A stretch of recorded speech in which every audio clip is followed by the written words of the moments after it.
Welcome to Book Adventures with Bev. Today we're going to read Stop and Smell the Cookies by Gibson Frazier, illustrated by Micah Player.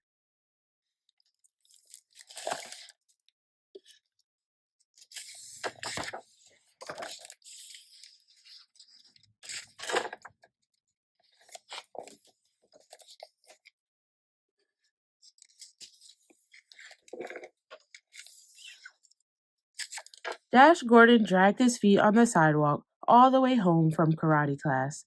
He was in a gloomy mood. It had not been a good morning.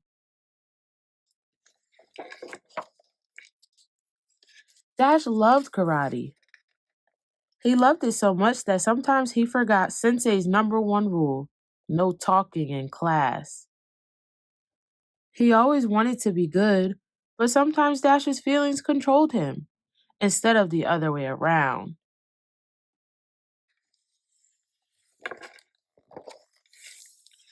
As Dash and his father walked up to their apartment, Dash froze at the top of the stairs. The sweetest aroma had crept into the hallway. It shocked Dash's nostrils, breakdanced on the back of his throat, and plunged down to his lungs. The ambrosial scent of oatmeal walnut chocolate chip cookies could only mean one thing: Grandma Noni. Dash's chest felt warm and fuzzy. His toes danced. His fingers tickled the air. His hands clenched into the position Dash called the dragon's fist.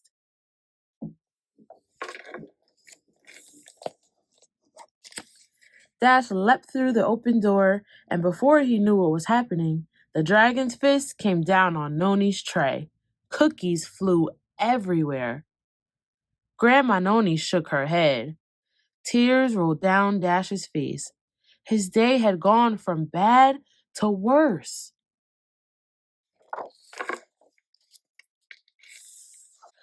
That afternoon, Dash went to Kate Shanahan's birthday party. It was a gymnastics party, and all of Kate's guests raced through an obstacle course that ended with a zip line into a pit of foam balls. Dash was in heaven. When it was time to eat, Mrs. Shanahan made Dash sit right next to her so she could keep an eye on him.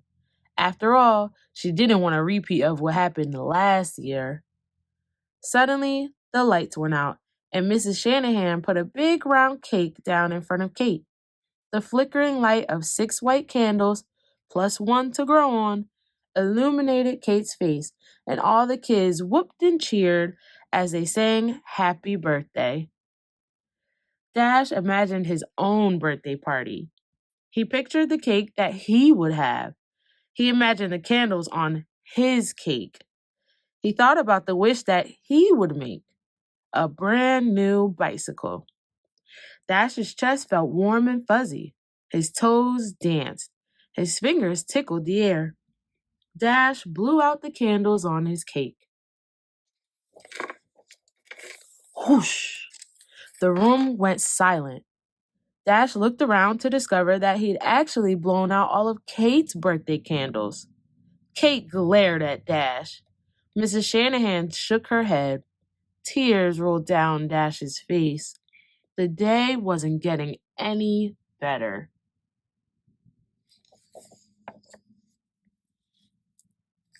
The next morning at school, Dash was determined to be on his best behavior. Miss Chang gathered the class on the rug and guided them through counting number squares.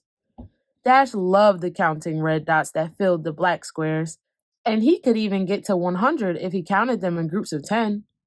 But Sienna was having a harder time with it. As Sienna counted each red dot, Dash's chest started to feel warm and fuzzy. Sienna stared at the squares. Dash's toes danced. His fingers tickled the air. Before he knew what was happening, Dash jumped to his feet and the numbers poured out of his mouth. 10, 20, 30, 40, 50, 60, 70, 80, 90, 100.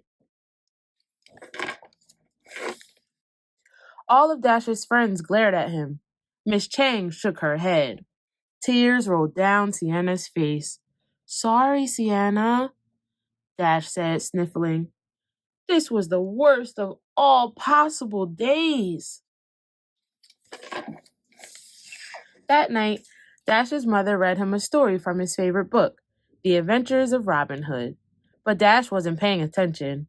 All he could think about was Sienna and Kate and Grandma Noni. "What's the matter, sweetie?" his mom asked. Dash sighed.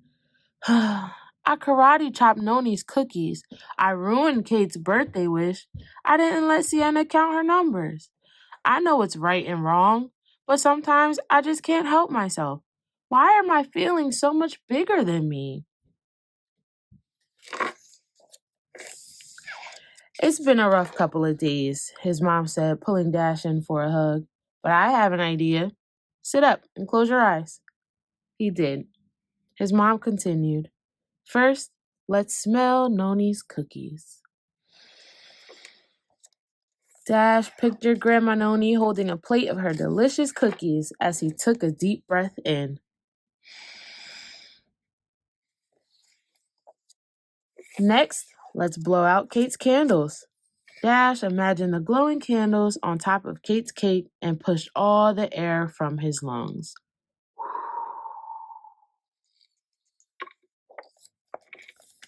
Now let's count Sienna's numbers. Dash whispered, 10, 20, 30, 40, 50, 60, 70, 80, 90, 100. "How do you feel now?" his mom asked.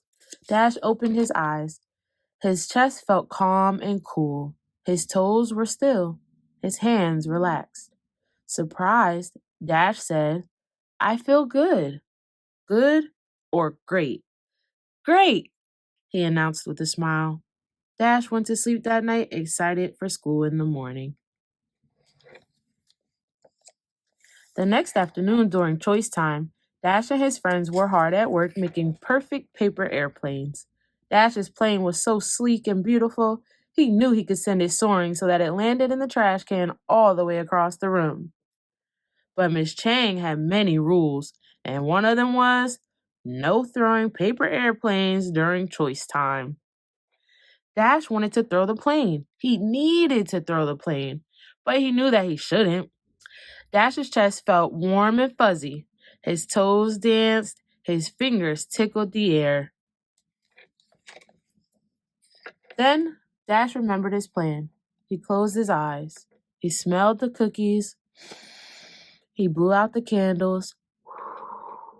He counted to 100. All of a sudden, Dash's feelings didn't seem so big anymore. He smiled. Dash opened his eyes, placed the airplane in his backpack, and returned to his seat.